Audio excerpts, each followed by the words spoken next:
जय हिंद दोस्तों, आपका अपने चैनल ड्रीम इज योर में स्वागत है। आज हम शुरू करने वाले हैं यूपी बोर्ड एग्ज़ाम से संबंधित, जो कि मोस्ट इम्पॉर्टेंट है। और इस क्लास से आपको 100% कुछ न कुछ अंक तो मिल ही जाएंगे। तो मुझे आशा और उम्मीद है कि आपका एग्ज़ाम 16 फरवरी से स्टार्ट है। तो मैं सोचा कि उससे पहले आपको पूरी तरीके से हर क्लासेस की सभी क्लासेस की वीडियो प्रोवाइड करा दूँ, ताकि आप एक अच्छे से एग्ज़ाम में नंबर प्राप्त कर सकें।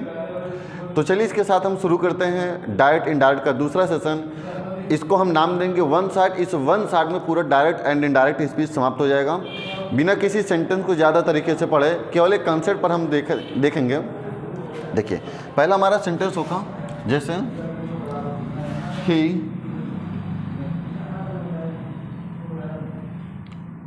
ही said to me comma inverted comma I want to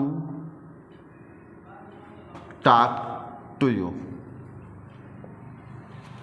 उसने मुझसे कहा मैं आपसे बात करना चाहता हूँ। ये डायरेक्ट स्पीच आप जानते हैं, जो इन्वर्टेड कामा से बाहर होता है उसे रिपोर्टिंग वर्ब कहते हैं,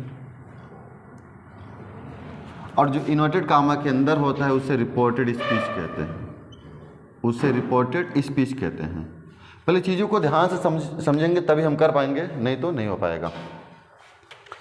तो देखना, जब डायरेक्ट से इनडायरेक्ट बनाने लगेंगे तो इसमें कुछ फैक्ट ध्यान देने के होते हैं।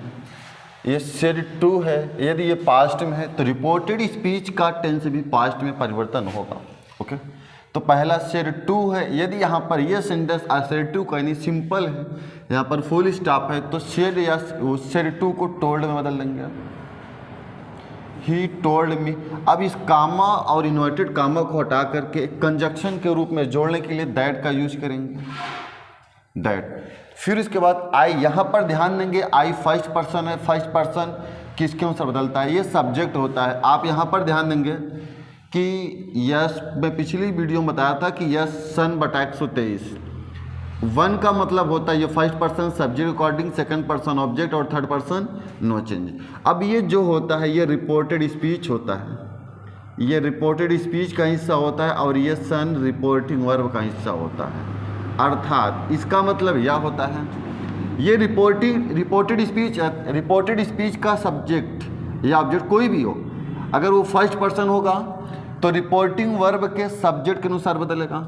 अगर यहाँ पर कोई सेकंड पर्सन होगा तो सेकंड पर्सन रिपोर्टेड स्पीच का होगा, और ये रिपोर्टिंग वर्ब के ऑब्जेक्ट के अनुसार बदलेगा, यानी सेकंड पर्सन ऑब्जेक्ट के अनुसार। और थर्ड पर्सन होगा तो नो चेंज होगा। तो उसी हिसाब से हम लोग करते हैं। आई, ये फर्स्ट पर्सन सब्जेक्ट यहाँ पर ही होगा। प्रेजेंट इंडेफिनिट चेंज होता है पास्ट इंडेफिनिट में। वांट का वांटेड टू टॉक टू। यहाँ पर देखेंगे यू कौन सा person, you second person, object किसका होना चाहिए? रिपोर्टेड। यहाँ पर मी है तो ये मी यहाँ पर आ जाएगा। आई होप यहाँ तक चीज़ें समझ में आ रही होंगी। अब देखिए, इसी में अब दूसरा सेंटेंस लेता हूँ और दूसरा सेंटेंस आप लोग करिए, उसके बाद फिर मैं बताता हूँ। जैसे Radha said to me. Radha ने मुझसे कहा आई हैव डन इट। चलिए इसको करिए। फिर उसके बाद एक मैं यहाँ पर दे रहा हूँ, ये भी डायरेक्ट स्पीच का है, डायरेक्ट स्पीच का है। जैसे the teacher said to me.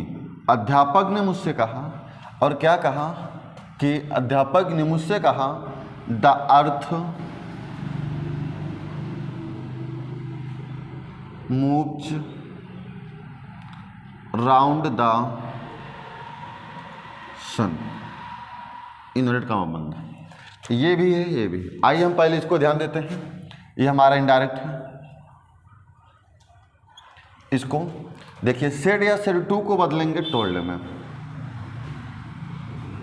Radha told me, that लगाएंगे। आई फर्स्ट पर्सन बदलेगा, सब्जेक्ट राधा है तो लड़की के लिए सी लगाएंगे। अब ये हैज है, अब यानी कि ये प्रेजेंट परफेक्ट है, किस में जाएगा? पास्ट परफेक्ट में, तो हैड। ये डन, ये pronoun third person no change, it का इट ही रहेगा। अब यहाँ पर इसका इनडायरेक्ट देखते हैं। इस बात को थोड़ा ध्यान देंगे कि मैंने ये बताया है कि जब रिपोर्टिंग वर्ब पास्ट टेंस में होगी तब रिपोर्टेड स्पीच के टेंस में परिवर्तन होता है। लेकिन अब यहाँ पर एक चीज़ को और ध्यान देना कि जब रिपोर्टेड स्पीच कोई हैबिचुअल सेंटेंस या यूनिवर्सल ट्रूथ की बातें करेगा तब रिपोर्टेड स्पीच के टेंस में कोई परिवर्तन नहीं होगा। अब हैबिचुअल का मतलब होता है जो किसी जैसे आदत संबंधी बातें होती है। आदत संबंधी बातों में कैसे, जैसे कुत्ता रात को भौंकता है, ये बात तो सत्य है, या कुत्ता अजनबी को देखकर भौंकता है, तो ये कुत्ते की आदत है, तो एक हैबिचुअल सेंटेंस हो जाता है। यूनिवर्सल ट्रूथ का मतलब होता है सदा सत्य बातें, यानी यूनिवर्सल ट्रूथ यानी जो सदा सत्य है, जो पीछे समय में नहीं, पिछले हुए समय में थी, वर्तमान में है और भविष्य में रहेगी, उस चीज़ को कहते हैं यूनिवर्सल ट्रूथ। जैसे सूर्य हमें प्रकाश देता है, ये बात सही है। अगर हम इस प्रेजेंट इंडेफिनिट को इनडायरेक्ट बनाएंगे, सूर्य हमें प्रकाश देता था, सूर्य हमें प्रकाश देता था, इसका मतलब ये होगा कि अब नहीं देता है, सेंटेंस ही गलत हो जाएगा। और जैसे सूर्य पूर्व में निकलता है, the sun rises in the east, सूर्य पूर्व में निकलता है, अगर हम इसका इनडायरेक्ट बनाएंगे, अगर निम्न रूल के अनुसार बदलेंगे तो ये सेंटेंस गलत हो जाएगा, क्योंकि ये भी पास्ट इंडेफिनिट में चला जाएगा।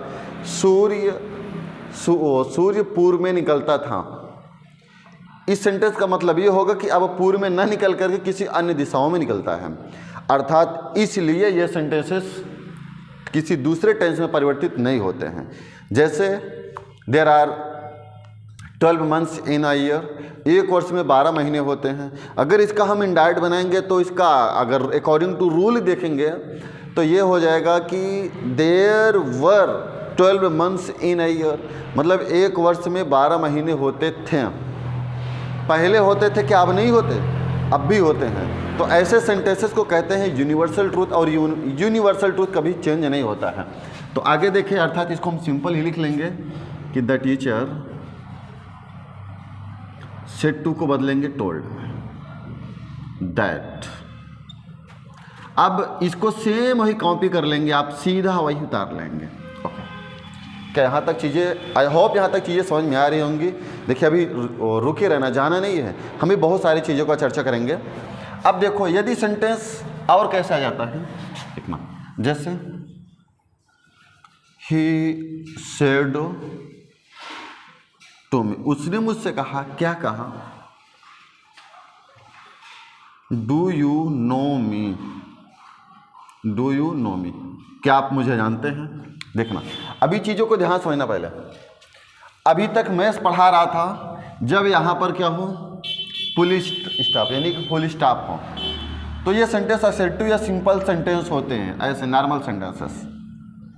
अब यहाँ पर देखेंगे ये, अब फिर से एक बात समझना, जो ये सेड या सेड टू बदलता है ना, ये रिपोर्टेड स्पीच के भाव के अनुसार बदलता है।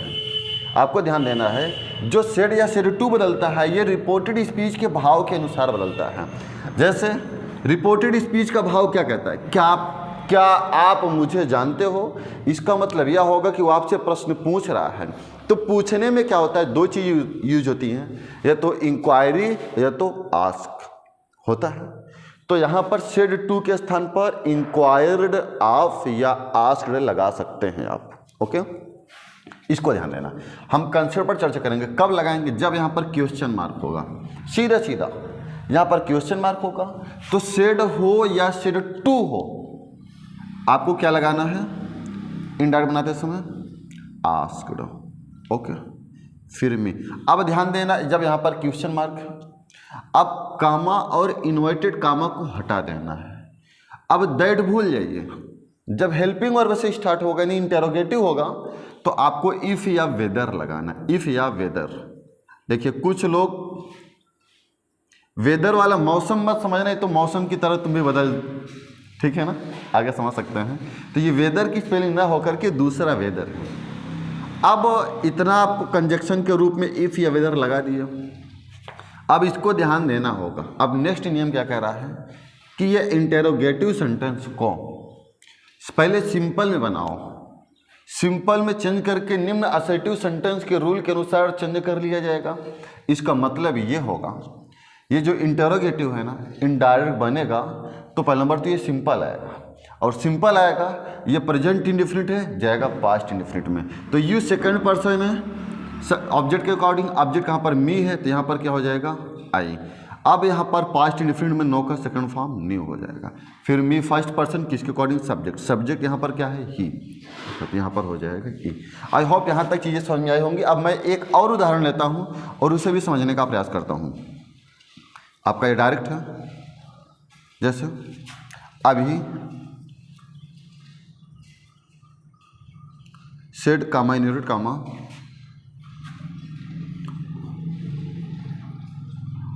Are you not going there, ये है। आप इसे बनाएंगे, आप इसे बनाइए। तो देखना इस सेंटेंस को कैसे करेंगे, मेरी बात को ध्यान समझना है।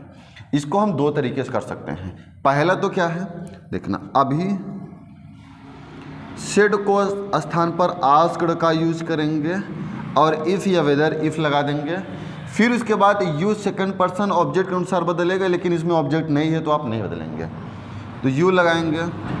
अब ये इंटेरोगेटिव को सिंपल में तो बनाना ही है।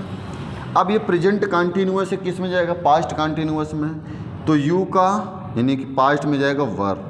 अब गोइंग देयर चेंज, वो पहले यहाँ पर नॉट यूज करेंगे, फिर गोइंग देयर चेंज होता है कमिंग हियर में, ये बदल जाएगा ये कमिंग हियर। नेक्स्ट, अब दूसरा रूल क्या कहता है, इस चीज़ को बड़े ध्यान से समझना, मेंटली अलर्ट होकर समझना इस चीज़ को। क्या है, यदि यहाँ पर सेकंड पर्सन हो, अर्थात रिपोर्टेड स्पीच में सेकंड पर्सन हो और रिपोर्टिंग वर्ब में ऑब्जेक्ट ना हो, आप टू भी मान सकते हैं, लेकिन कब, जब रिपोर्टिंग वर्ब में फर्स्ट पर्सन ना दिया हो। यहाँ पर फर्स्ट पर्सन नहीं है और यहाँ पर सेकंड पर्सन है। जब टू में मान लेंगे तब आपका इसका क्या हो जाएगा, अभी आस्क्ड मी, इफ़ या वेदर लगाएंगे बदल जाएगा सेकंड पर्सन आई के साथ क्या हो जाएगा, I was not coming here. Okay, यहाँ तक चीज़ें समझ में आ रही होंगी। यदि यही सेंटेंस डबल इंटरोगेटिव में होगा तब हम उसे कैसे करेंगे, आइए हम यहाँ देखते हैं। यहाँ तक देखिए, अब सेंटेंस डबल इंटरोगेटिव होगा तब कैसे करेंगे। डबल इंटरोगेटिव को हम एक बार ध्यान दे लेते हैं, अपनी नज़रों से समझ लेते हैं कि उससे नज़र ना लग जाए। आगे, हाँ, टीचर को ले लेते हैं। The teacher said to the peon, अध्यापक चपरासी से कहता है, why are you not telling this matter